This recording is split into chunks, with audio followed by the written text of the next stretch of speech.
de ver eso, ¿no? ¿Qué podemos hacer? Qué pregunta importante, ¿no? Yo partiría de un hecho, ¿no? Que es el siguiente, o sea, vivimos en una sociedad, el hoy, digamos así, de nuestra patria, y que no solo un hoy de nuestra patria, sino que es un hoy también que tiene que ver con el mundo, porque esto no es un elemento meramente argentino, sino que hay una realidad mundial de la cual nosotros somos parte. Después vamos a ver por qué y de qué manera y cómo se ha gestado eso. Yo creo que es muy importante tener en cuenta en el trasfondo de todas nuestras discusiones como ese marco cultural, esa sería la palabra justa, el marco cultural y la matriz cultural en la cual se encuentra la educación y nos encontramos nosotros dentro de ella.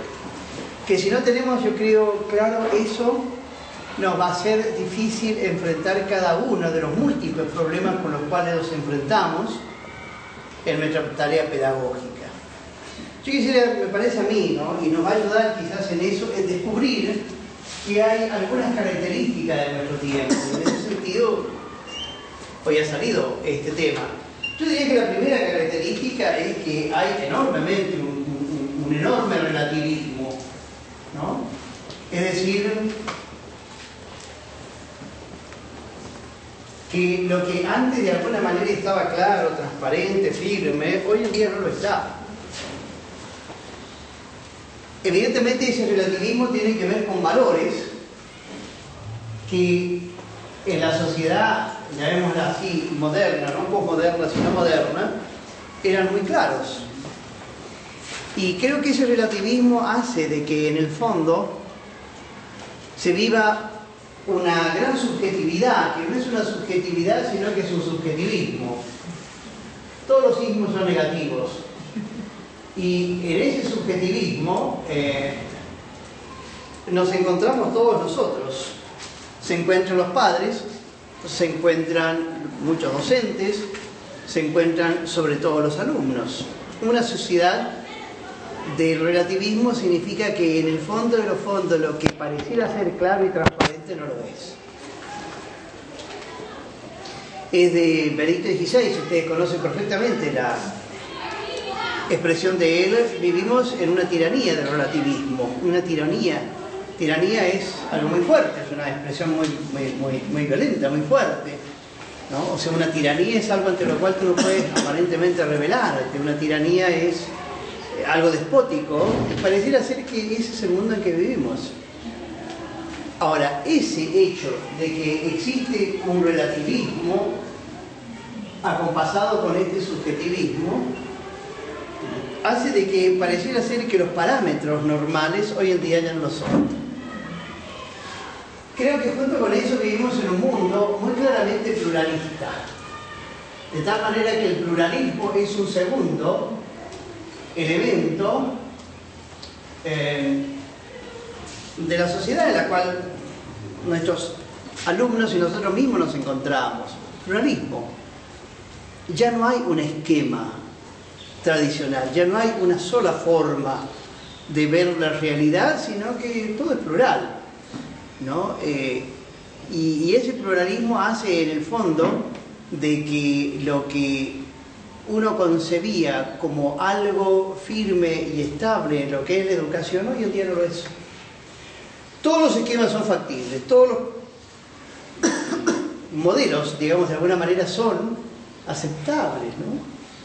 Y yo creo que eso influye muchísimo en el proceso educativo en el cual nosotros vivimos, ¿no? Creo que junto con eso vivimos en un tiempo y una matriz cultural muy fuerte, donde hay una nivelación, llamémoslo así, en donde todo lo que es como más específico, propio, donde se quiere perfilar más algo, eso pareciera ser que no es tan aceptable como tal. Todo pareciera ser como un cierto parámetro, ¿no?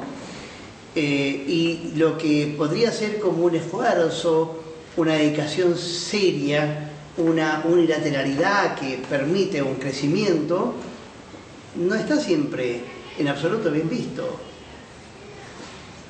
bajo ese prisma, esa liberación lleva claramente a una cierta masificación, una palabra fuerte, y esa masificación hace que en el fondo todo pareciera ser que tiene que ser igual. Masificación. Ya no hay perfiles. La masificación es la masa la que determina lo que tiene que ser o lo que tiene que hacerse.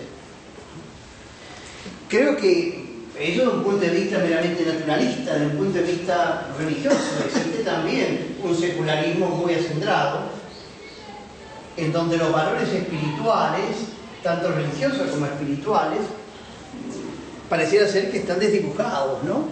Hay un eclipse de lo religioso, un eclipse de Dios, y un eclipse de todas las dimensiones como más espirituales, religiosas, etcétera, en la cual nuestra gente se encuentra. Ahora fíjese que esto, si uno lo toma muy en serio, el hecho de los subjetivismos, de los pluralismos, de las liberaciones, de la masificación, del secularismo, lleva a un desafío pedagógico muy grande.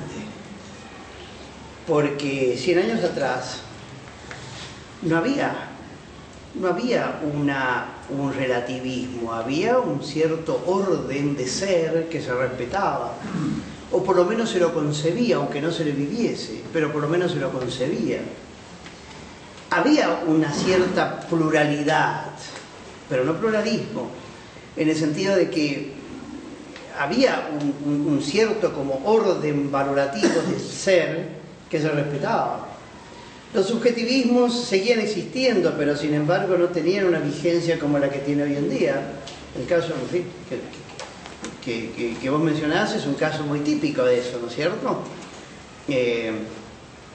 O sea, todo lo que es como orden y valor pareciera ser que ha desaparecido, ¿no? Y yo creo que hay dos lugares en donde esto se expresa muy fuertemente: la familia y la escuela. Y eso yo creo que es el gran desafío que tenemos, ¿no?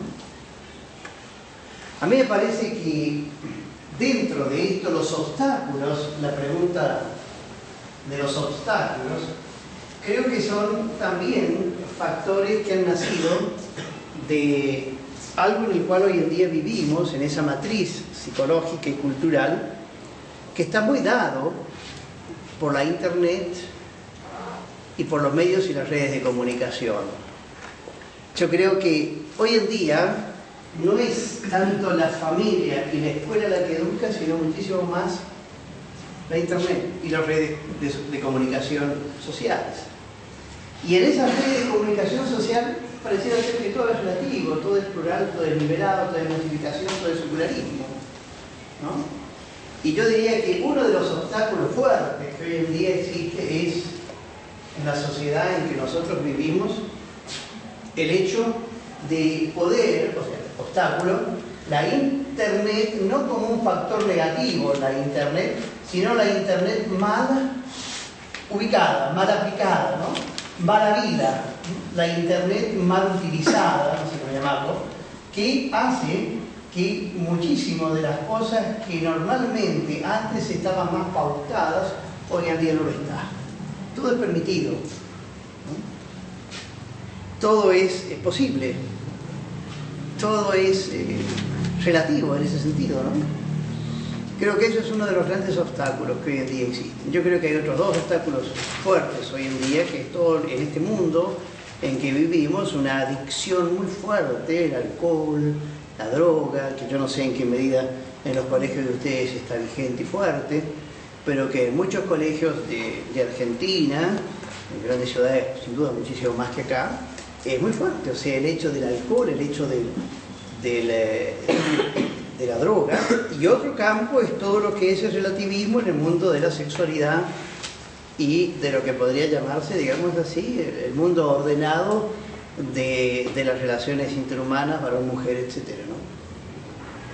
Bueno, yo creo que este es un poquito el horizonte en que yo creo que tenemos que nos enfrentamos, en donde tendríamos que responder, creo yo, frente a esto, en la sociedad en que estamos. ¿Cuántos de ustedes son preceptores o están trabajando como preceptores? La gran mayoría, Ya, bueno, gracias.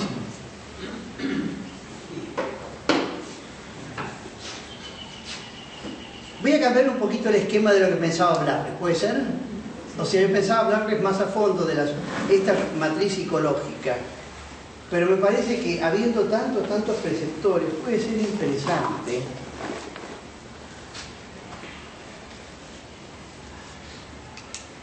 cambiar el esquema y hablar un poquito de cuáles son presupuestos para un buen preceptor.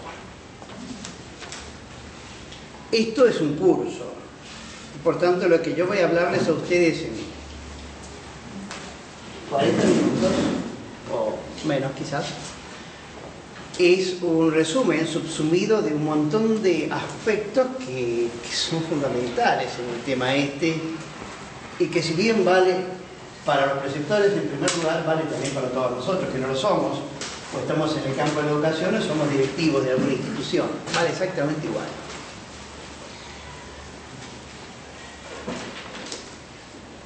Lo primero y importante, para hacer 7 puntos, lo primero y importante de todo preceptor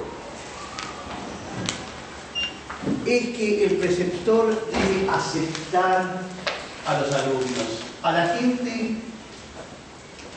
con la cual está en contacto. Si uno parte del punto de vista que la persona debe ser distinta, no va a poder ser nunca un buen preceptor. Tiene que ver con la tierra.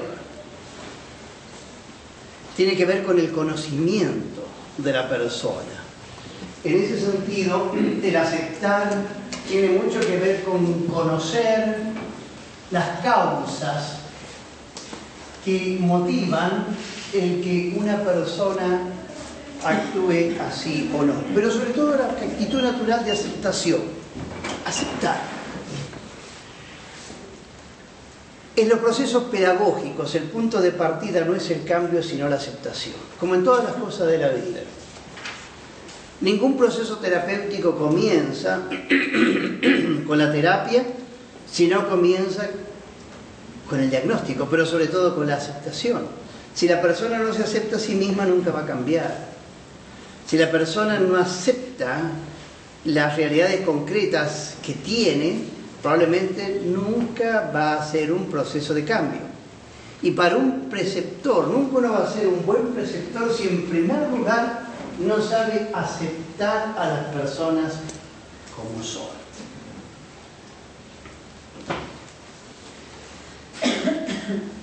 Para que uno pueda aceptar a las personas como son, tengo que darme cuenta que cada persona tiene un historial. Y que la persona se manifiesta así no porque quiere serlo siempre, sino porque está nuevamente condicionado por una serie de elementos históricos, familiares, circunstanciales, temperamentales, que determinan que sea así. De tal manera que la primera actitud de todo preceptor frente a los alumnos es la aceptación de los alumnos como son. Esto significa el hecho de que yo tengo que cambiar mi switch interior y no partir de lo que la persona debería ser, sino partir de lo que la persona es. De tal manera que yo veo un chico que es agresivo, veo un chico que es solipsista, veo un chico que es bastante narcisista en sí mismo, orgulloso, soberbio, lo que sea. Mi primer punto de partida es la aceptación, mucho antes que la elaboración de su problemática, etc. En segundo lugar, después podemos ir más en detalle en cada uno de estos elementos, pero la aceptación es el punto de partida de todo preceptor. Si uno se revela frente a la realidad, si uno se revela frente a ese hecho, no tiene posibilidades después de ayuda ninguna. Segundo, acoger a la persona. Aceptar, acoger. Acoger significa una actitud interior de poder recibir y crear los lazos posibles para que al recibir esa persona, la persona pueda sentirse más o menos bien. Esto de acoger a la persona tiene mucho que ver con una actitud existencial perdida, que es la actitud necesaria de que la persona tenga hogar, casa y nido.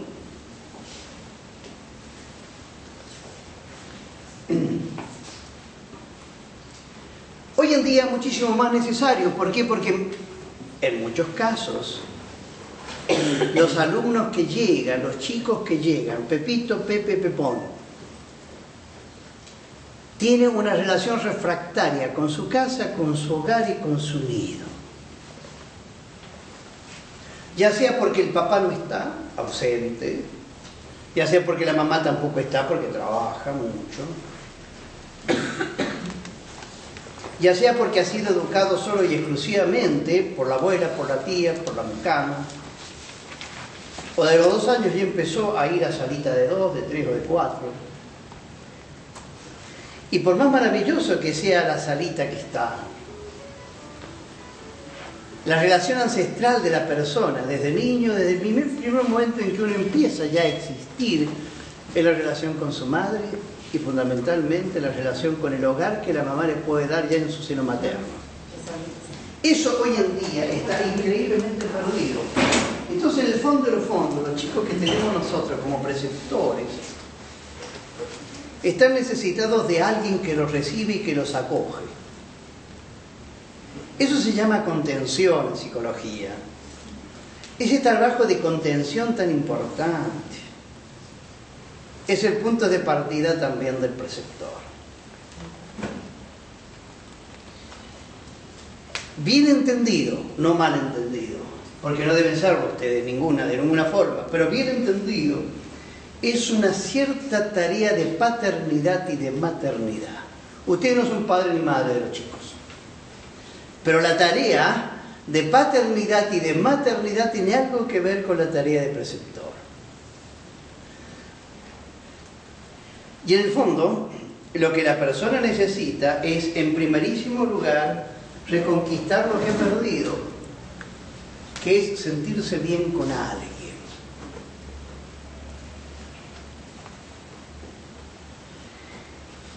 Lo tercero, que es importantísimo en el proceso, una tercera A, importantísimo en el proceso de todo preceptor, es aprehender, captar. Aprehender, en el sentido filosófico de la palabra, saber captar. ¿Captar qué cosa? Captar, en definitiva, las necesidades que los alumnos tienen, y no las necesidades genéricas, sino las necesidades específicas de cada uno de ellos. Si yo no busco de alguna manera en esa captación, no busco las causas por las cuales las personas, lo de arriba, pero ahora puesto más en serio, las causas por las cuales las personas actúan así, es muy probable que no pueda ser un buen preceptor. Porque voy a bajarle directamente el análisis crítico, digamos así, voy a hacer una especie de test psicológico o pedagógico del chico, pero en el fondo no voy a poder llegar a una perspectiva causal del por qué esta persona es así. Ese trabajo de aprehensión tiene mucho de intuición y mucho también de percepción psicológica. Y para eso yo voy a tener que agudizar mucho mis sentidos exteriores. La vista, con la cual voy a ver cómo se comporta el chico. No en primer lugar para bajarle el código de convivencia, lo que está haciendo bien, lo que está haciendo mal, sino para captar qué es lo que hay en su mirada, qué es lo que hay en su sonrisa, qué es lo que hay en su tristeza, qué es lo que hay en su ensimismamiento, qué es lo que hay en su doblez muchas veces que tú puedes percibir. Agudizar la mirada, agudizar el oído. Ese agudizar el oído significa que la persona puede muchas veces leer entre líneas, mirar bajo el agua, percibir lo que no se dice, aun cuando se diga. Porque muchas personas dicen cosas que están queriendo decir ciertas realidades, pero las desdibujan a través de otras, y uno cree estar captando, pero en realidad no lo está captando, porque está diciendo una palabra que en mí tiene una repercusión, pero que en la otra persona tiene otra captación, otro sentido. A veces es tacto, y puede ser perfectamente que, bien entendido, tema difícil, ¿no? Hoy en día, por los peligros que existen, lógicamente, y malas utilizaciones, pero que a veces, en un momento determinado, ponerle la mano a un hombre, a un chico, que vos lo estás viendo, ¿no es cierto?, que está como tristón, te puede significar la posibilidad de que el otro abra su corazón y te comente algo. El tacto. Fíjense que tacto viene, la palabra contacto viene de ahí. En el fondo lo que tú tienes que lograr es el contacto. Un tacto que no tiene que ver solamente con lo físico, sino con lo psíquico y anímico de la persona. Pero si tú no logras el contacto, el tacto interior, es muy difícil que tú llegues a buscar las causas. Y como tú no eres simplemente alguien que diagnostica, sino que eres preceptor, acompañante en su proceso, no te basta con haber hecho el diagnóstico psicológico, sino que tienes que emplear ciertos medios, ya viene la última, la cuarta A, ciertos medios, pero que para eso tienes que aprender, saber qué es lo que le pasa y por qué, sobre todo el por qué le pasa. Este hecho de que tú sepas la causa, entre paréntesis, va a llevar a que el preceptor tenga un ejercicio maravilloso de misericordia. ¿Qué significa esto? Que al percibir el por qué esta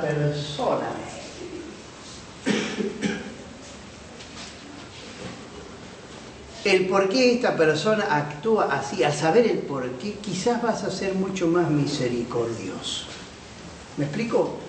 O sea, la misericordia parte cuando tú entiendes el por qué un tipo de golpe se comporta así. Y vamos a descubrir que muchísima gente no es mala, sino está condicionada y muchas veces es débil, lo cual no significa que sea mala. Yo tengo una teoría que la voy a patentar, que dice así: por lo general los seres humanos no son malos, son débiles. Y eso ya parte del chico como parte también mucho más grande después de la persona adulta. Pero el hecho de conocer las causas por qué una persona se comporta así es uno de los procesos pedagógicos más interesantes, que no es de psicología, sino que de pedagogía, que es distinto. El psicólogo te diagnostica la cosa, el pedagogo te acompaña en el proceso.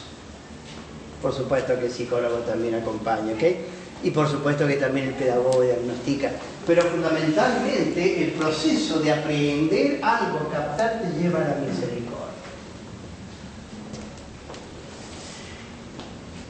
Entre paréntesis, este es un mundo cultural muy importante. Porque hoy en día, para comprender esto, fíjense ustedes, periquito y periquita está viviendo un mundo con algunos condicionantes. El primer condicionante del mundo de hoy es que periquito y periquita que tenés delante tuyo viven en un mundo increíblemente veloz. Es el mundo de lo rápido.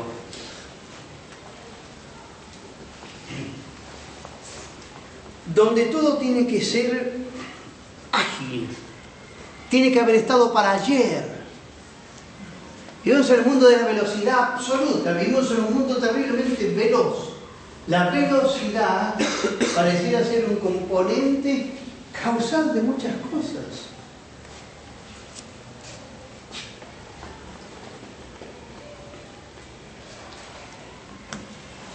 Por lo general, este periquito o periquita vive en un mundo mundo de lo fácil, donde la palabra esfuerzo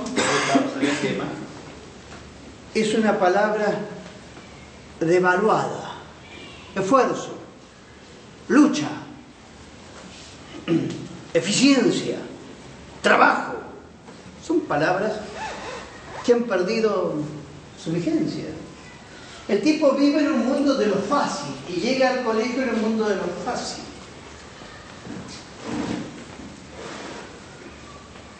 Vivimos en un mundo donde todo pareciera ser que está vehiculado también por el hoy,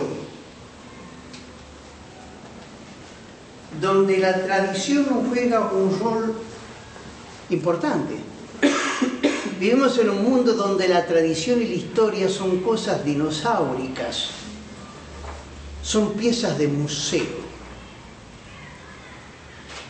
Ahora, este hecho de que la persona viva en el hoy y no tenga en absoluto arraigo, hace de que la persona viva muy insegura, muy poco firme, muy poco real. Vive en un mundo donde las vinculaciones son meramente causales y superficiales. Causales y superficiales las vinculaciones.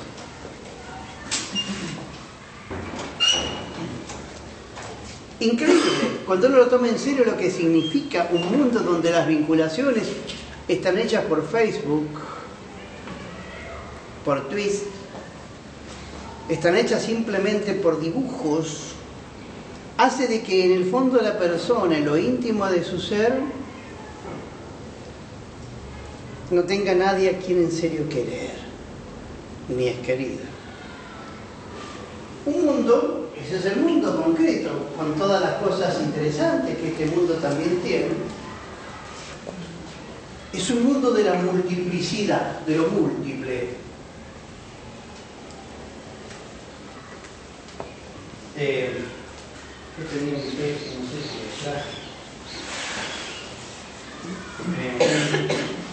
sobre lo que significa hoy en día el multitasking de la sociedad en que vivimos.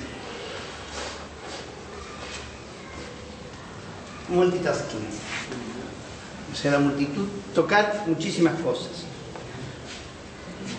todo al mismo tiempo, ¿eh? Solemos cocinar. Esto es un artículo de Eduardo Chacfura en La Nación, después le leo algo más científico. Solemos cocinar, hablar por teléfono y mirar televisión, todo al mismo tiempo. Podemos hacer una llamada, responder un mensaje de texto y chequear emails en un solo instante.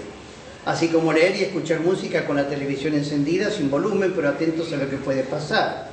Manejar el auto mientras hablamos por teléfono, con suerte y responsabilidad, manos libres mediante. O con el celular a tiro por cualquier luz roja que indique un mensaje. La lista es infinita y cada quien sabrá cuáles son las particulares costumbres cotidianas en casa, en la calle, en la escuela o en el trabajo. Alessandro Baricco, con 12 Baricco, escribió un libro muy interesante que se llama Los Bárbaros. Es un libro apasionante. Se llama así Los Bárbaros. Alessandro Baricco es un italiano, antropólogo, filósofo y pedagogo. Y hablando de este, dice en uno de los pasajes, el nombre, multitasking, se lo ha dado a los americanos. En su acepción más amplia define el fenómeno por el que vuestro hijo, jugando con la Game Boy, come una tortilla, llama por teléfono a su abuela, sigue los dibujos en la televisión, acaricia al perro con un pie y silba la melodía de Vodafone. Unos años más tarde se transformará en esto. Hace los deberes mientras chatea con el ordenador, escucha el iPod, manda mensajes, busca en Google la dirección de una pizzería y juguetea con la pelotita de goma.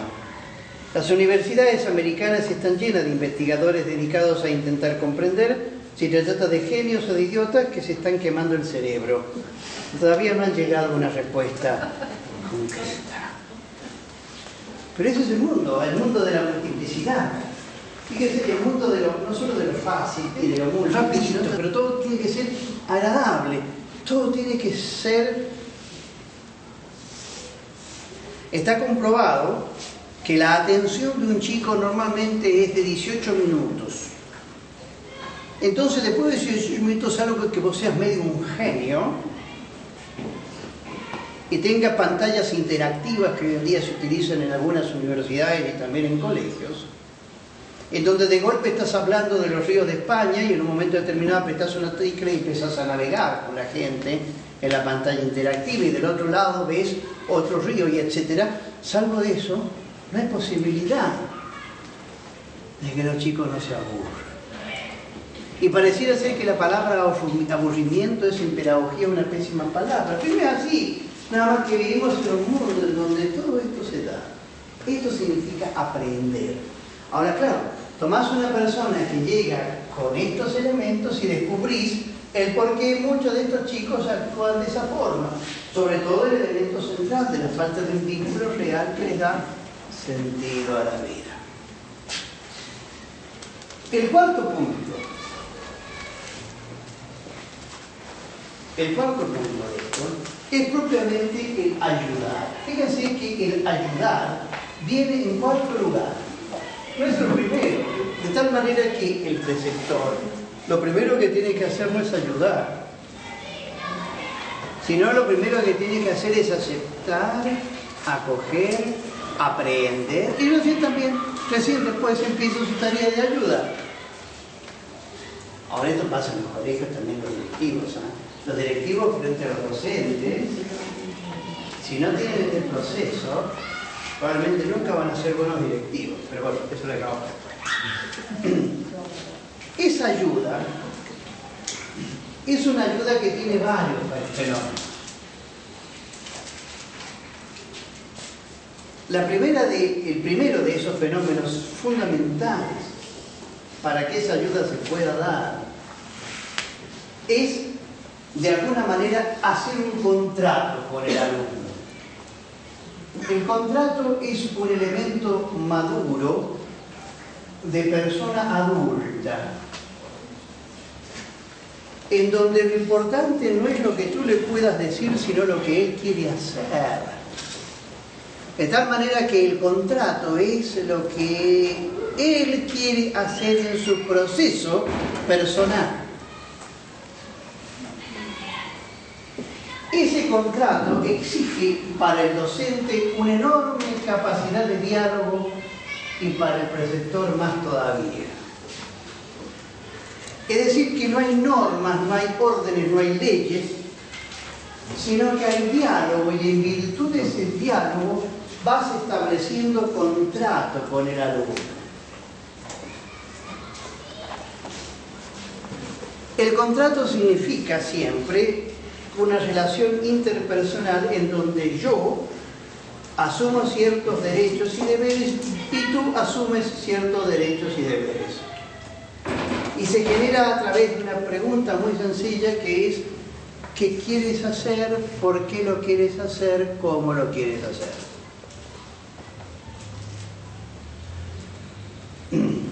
No sé cómo ha sido lo tuyo en el caso concreto de esa chica a la cual le llamaste la atención, ¿no es cierto?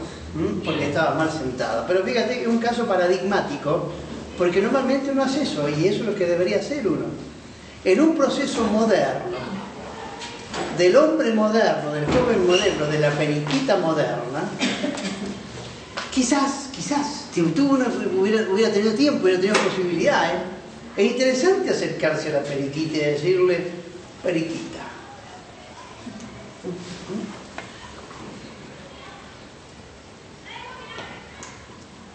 y entras en un diálogo, en donde una pregunta puede ser motivadora y muy sencilla, como por ejemplo esta: ¿te sentís bien? ¿Estás bien? Y a partir de una pregunta así: ¿cómo estás? Periquita, ¿cómo estás? Se genera inmediatamente en periquita seguramente un doble sentimiento. El primer sentimiento, quiere algo. Quiere que baje la pata, quiere que me ponga bien, quiere que me baje, ¿no es cierto?, la pollera, que me ponga como la gente, o qué sé yo qué. Pero el segundo sentimiento depende de mí, de mi respuesta, de mi persona, de lo que yo realmente quiero hacer. Ese contrato es fundamental en el proceso pedagógico. En el fondo tenemos que lograr que la persona autónomamente llegue a asumir la responsabilidad de frente a su comportamiento. Y no en primer lugar sienta que lo que tú les estás colocando es un control imperativo de lo que debería ser. Que es en definitiva lo que uno quiere lograr, pero que muchas veces no es el punto de partida. Entonces, el diálogo es fundamental. La ayuda parte del contrato. En segundo lugar, la ayuda parte de establecer con claridad los límites. Esos límites, en una institución educativa, cuanto más claros mejor. Cuanto más claros mejor. Los límites tienen que ser pocos. Yo he visto en el transcurso de estos años en que estoy en pedagogía, entre otras cosas, y de otras, he visto que, por ejemplo, los códigos de convivencia de muchas instituciones son tan perfectos y tan exhaustivos que al final son un corset donde no te permite vivir y respirar. Y cuando hay un corset que no te permite vivir y respirar, tú saltas, ¿no es cierto?, por encima de ese código de convivencia. Y salvo, digamos así, una persona más perfeccionista y exigente, normalmente no le da demasiada bola. Entonces, los límites tienen que tener algunas características, vale la familia también. Tienen que ser pocos. Tienen que ser claros, de tal manera que un niño de 10 años lo puede entender. Tienen que ser vivenciados. ¿Por quién? Por aquellos que han dado ese código de convivencia.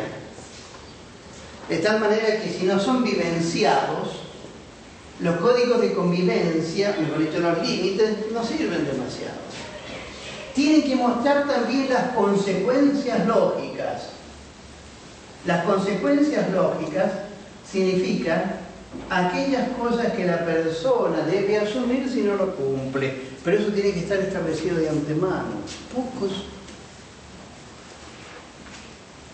importantes, definidos, vivenciados, con las consecuencias lógicas. La única forma posible de educar hoy en día se llama consecuencias lógicas.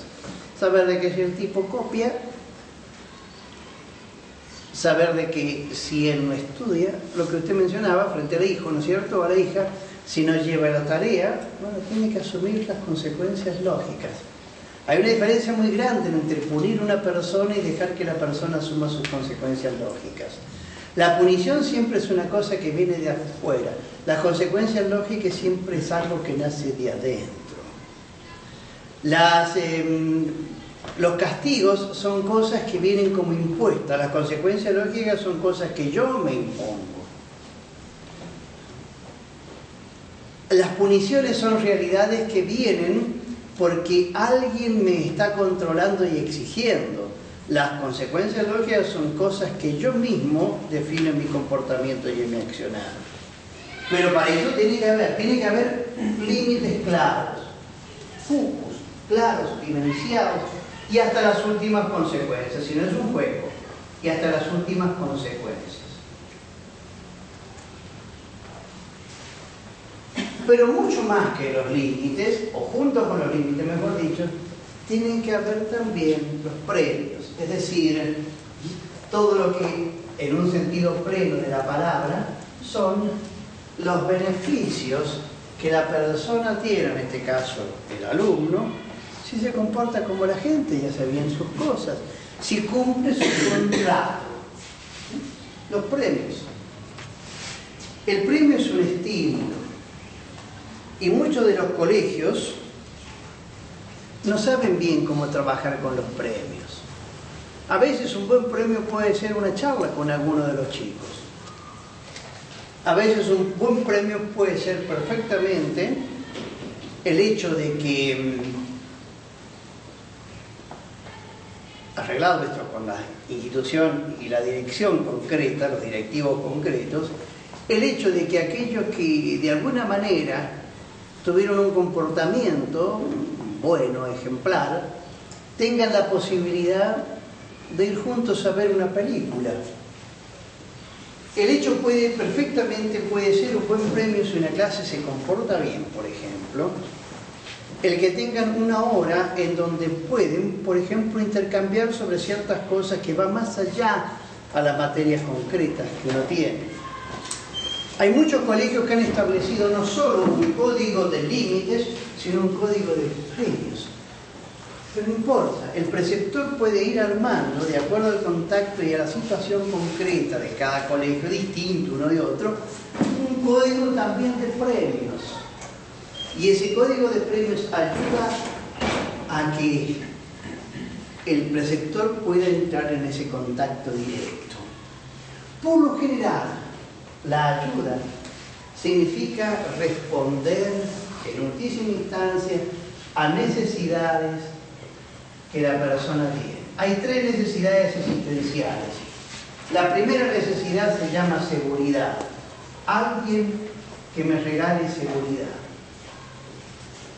¿Por qué? Porque en este mundo maravilloso que describíamos antes, de la rapidez, de lo inmediato, de lo fácil, de la falta de vínculos, pero al mismo tiempo de lo extraordinario, digamos así, de este mundo, algo, sin embargo, trae ese mundo que es una enorme inseguridad. ¿Dónde estoy parado?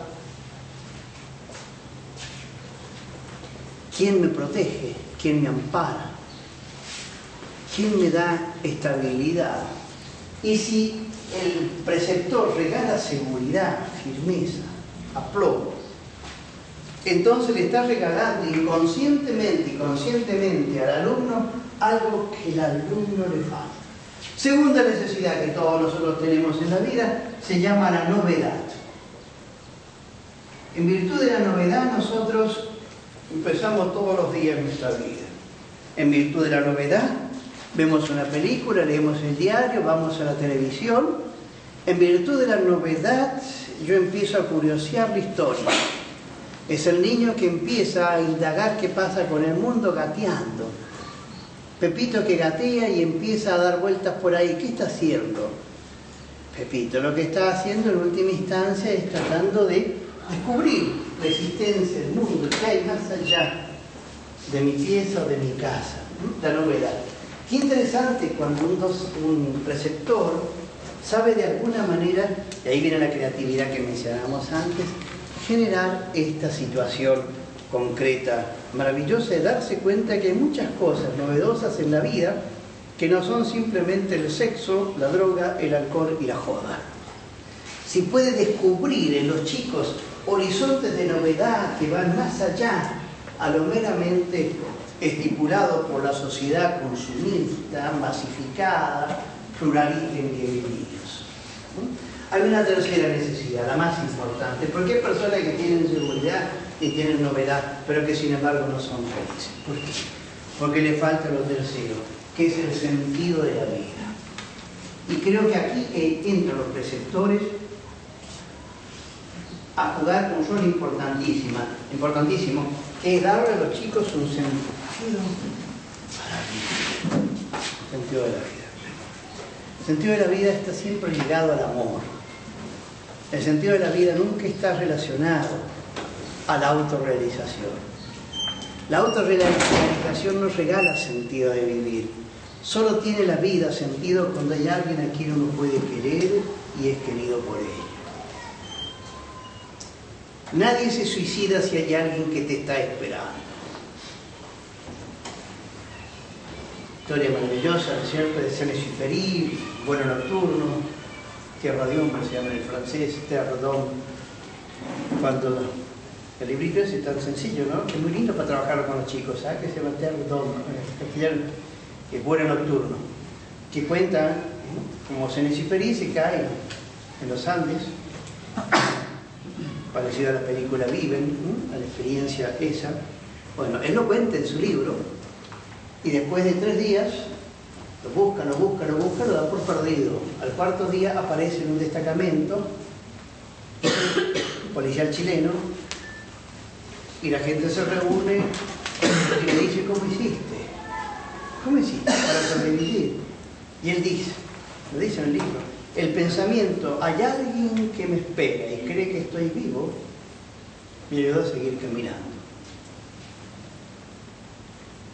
Padre José Kentenich estuvo 3 años en el campo de concentración en Dachau y tiene experiencias muy parecidas a las experiencias que cuenta, por ejemplo, Viktor Frankl en su libro En Búsqueda del Sentido. Y él cuenta una historia de una persona, de un señor que conversaba muy a menudo con él en el campo de concentración en Dachau, en el sur de Alemania, y el tipo vivía en virtud de una carta que todos los meses le escribía a su mujer. Una cartita que todos los meses le escribía a su mujer. Un día la mujer le escribe una carta y le dice: querido, si sales del campo no vamos a vivir nunca más juntos porque yo ya tengo otro vínculo. Y cuenta que antes que al día siguiente ese hombre estaba muerto. Y no porque se hubiese suicidado, no se hubiese tirado contra los alambres electrocutados del campo de concentración, sino porque había perdido su sentido de vivir. Hoy en día, los jóvenes, con todo este mundo maravilloso en que están viviendo, el mundo de los rápidos, el mundo del iPod, el mundo maravilloso de todos los medios cibernéticos de comunicación, ese mundo, sin embargo, adolece de algo, adolece de alma, de un sentido para vivir. Y yo creo que una de las grandes tareas de todo preceptor es llegar a darle a los chicos en el diálogo personal la seguridad, la novedad y el sentido de la vida. ¿Cómo lo va a hacer? ¿Cómo lo va a ayudar en esto? Aprovechando sobre todo las crisis. Y aquí viene una palabra importante en el proceso pedagógico y que todo docente debe manejar muy bien y todo preceptor, que se llama las crisis. Las crisis son las oportunidades para crecer en la vida. La primera crisis en nuestra vida es cuando nacemos. Ahí dejamos el seno materno tranquilo, sereno, amparante de nuestra madre. Pero es una experiencia terrible y por eso lo primero que hacemos es llorar. Y el llanto no es una expresión meramente somática, es una expresión también psicológica. Perdimos la seguridad existencial que teníamos en el seno materno. Y la persona sigue creciendo. Y otra crisis es cuando va al colegio por primera vez, sobre todo si uno es primerizo. La crisis de la pubertad, como mencionábamos recién. Difícil en la mujer, más doloroso que en el varón, pero también en el varón complicado. Pero no podemos vivir toda la vida en el seno materno, ni vivir toda la vida chiquitos, liliputienses, al estilo de Peter Pan. Pero una crisis que cuando la persona termina sus estudios y empieza a vivir, es una crisis. Dejamos ese mundo de posibilidades para concretarnos en una tarea, en un lugar determinado, con una persona determinada, en una ciudad determinada, en una casa determinada, en una profesión determinada. Para muchas personas una crisis terrible es, por ejemplo, jubilarse. Para el varón, sobre todo, para nosotros los varones, jubilarnos. La mujer se desespera. No podés estar viendo todo el día televisión, leyendo diario. Vestite, lavate, ponete una corbata, busca algo para hacer en la vida, pero no jodas la vida aquí en la casa. Es una crisis. Y la última crisis que está ante puertas de nosotros, ojalá para ustedes de aquí a mucho tiempo, que es la muerte. Pero no podemos vivir toda la vida acá. Por más lifting que nos hagamos y más cirugías plásticas. Entonces las crisis tienen un valor y los chicos viven esta experiencia de crisis muy fuerte. La viven por adentro, sus procesos mismos, la viven por afuera, el proceso del mundo que los rodea. Y la crisis de los chicos es la gran oportunidad del preceptor y del docente cuando es docente en serio. Porque les permite reelaborar eso. Entender que la crisis tiene un lenguaje cifrado, que es madurar, crecer. Pero para esto hay que acercarse al chico. Para esto hay que conversar con él. Para eso hay que darle tiempo. Sobre todo cuando hay conflictos, cuando hay problemas. Porque las crisis en los jóvenes se manifiestan en forma distinta al adulto. Las crisis en los adultos se manifiestan de otra manera, somatizándose. Problemas estomacales, plumbagos, dolor de cabeza, migrena, no podemos dormir, diarrea. En cambio, el chico se manifiesta de otra forma, en agresividades, en solipsismos, en sentimientos, digamos así, de no valía. Pero hay que acercarse. Pero la crisis es la gran oportunidad que tenemos en la vida. Yo me gusta mucho una poesía, espero haberla traído, que es de Mauricio Boix, que es un brasileño maravilloso, un poeta, y dice así: crisis. La crisis es una bendición que puede acontecer a personas y países, porque la crisis trae progreso. La creatividad nace de la angustia y el día lindo viene del vientre de la tempestad oscura. Es en la crisis que surge la invención, el descubrimiento, la reflexión y las grandes estrategias del marketing del amor. ¿Quién supera la crisis? Se supera a sí mismo, sin quedar superado. Y quien cuelga en el gancho de la crisis sus fracasos y lamentos, violenta a su propio talento y tiene más respeto a los problemas que a las soluciones. La crisis es una farsa, a no ser la crisis de la incompetencia, pues el problema de personas y países es de autogerencia. Sin crisis no hay desafíos. Sin desafíos, la vida es una rutina que llama a la tumba. Sin crisis, nada tiene méritos. Y solo en la crisis usted muestra que es bueno, pues sin crisis todo viento es caricia. Por eso hablar de crisis es exaltar el conformismo. En vez de eso, trabaje duro y desinflexione la crisis de uno mismo y acabe de una vez con la única crisis amenazadora, que era de la tragedia de no saber por dónde comenzar. Yo creo que eso trata, o sea, se trata fundamentalmente de aprovechar la crisis para poder ayudar bien a las personas. Ahora, si hay procesos en la vida en donde hay crisis, es justamente en los jóvenes, en los adolescentes pobres y en los jóvenes. Los niños también tienen crisis, pero no tienen percepción de crisis. El joven sí. El niño tiene crisis, naturalmente, se rompe la pata, qué sé yo, tiene algunos problemas físicos, pero no tiene conciencia de su crisis. En cambio, el joven sí. El puber, el joven, el adolescente y el joven tiene procesos de conciencia de su crisis. Y ahí tiene que tener a alguien que le ayude. ¿Saben por qué? Porque la crisis es preciso superarla, hay que trabajarla la crisis. La crisis, si no la superamos, nos supera a nosotros, nos pasa en la vida, ¿no? En cada uno de ustedes nos pasa igual. O sea, la crisis, si no la superamos, nos supera la crisis a nosotros. Como Saturno que se come a sus hijos.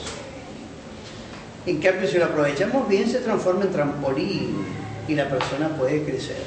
Entonces, aceptar, acoger, aprender, ayudar. Dentro de este proceso, lo que en definitiva la persona tiene que lograr, nosotros educadores, preceptores, lo que tenemos que lograr es en definitiva una buena capacidad de comunicación.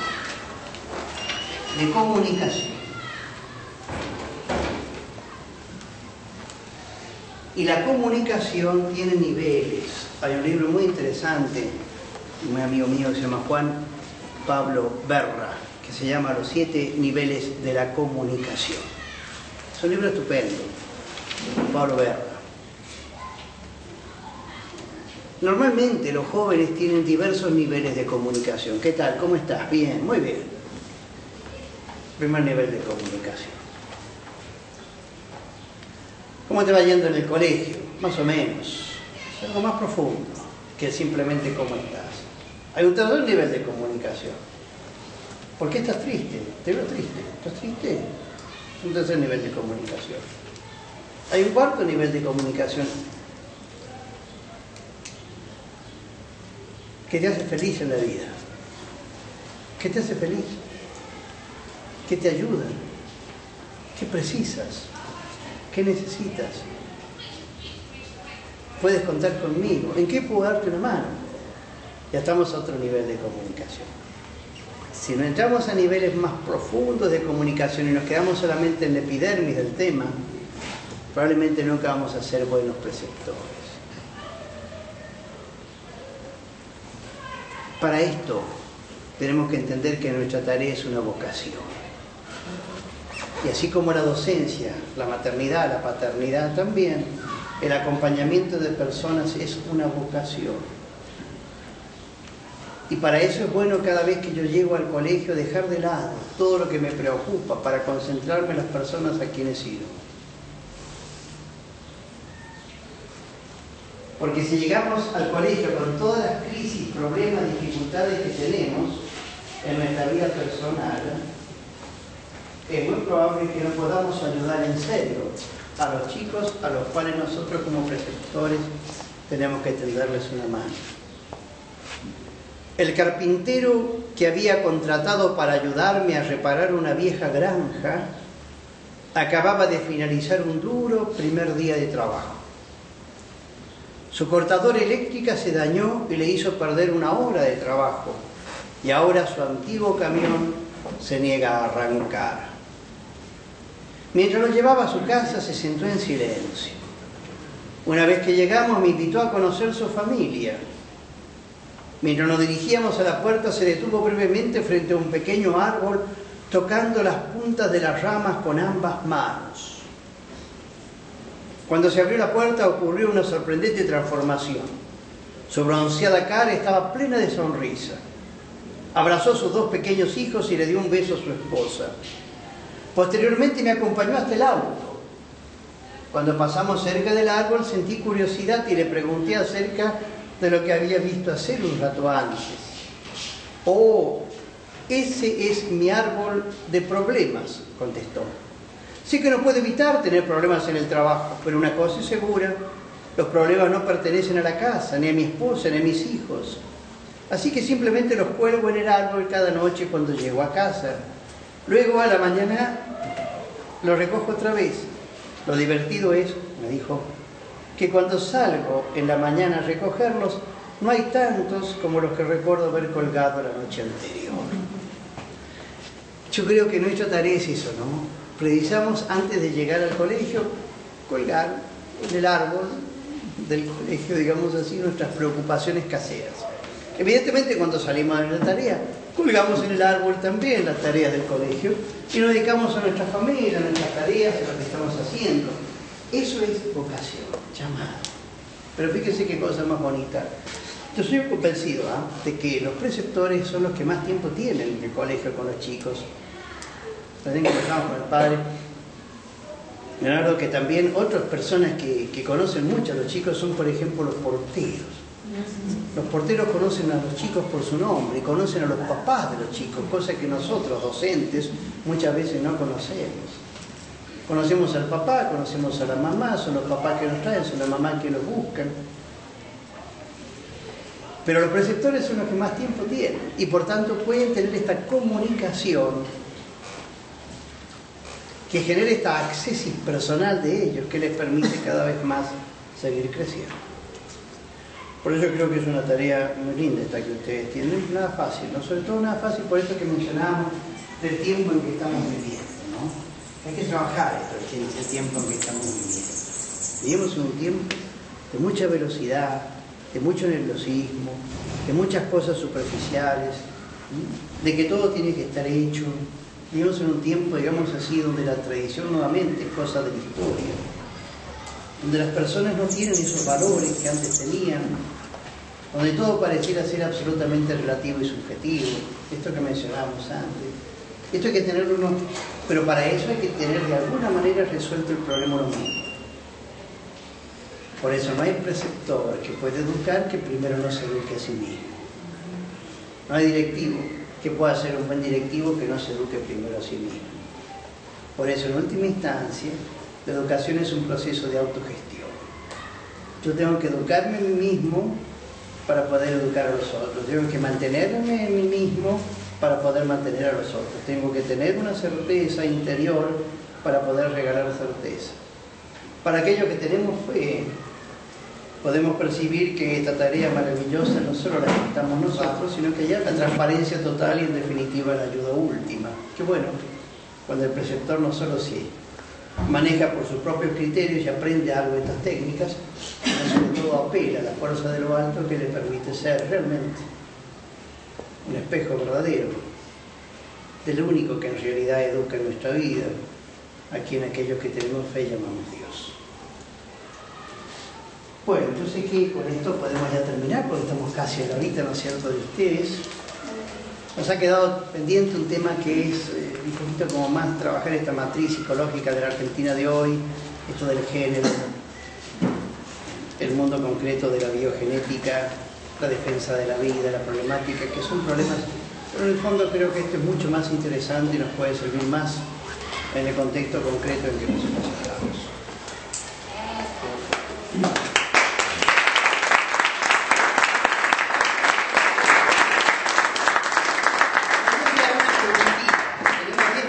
Más, pero si hay alguna pregunta, con mucho gusto. Un trabajo perfecto. Así como decía 35 que tenemos ahora que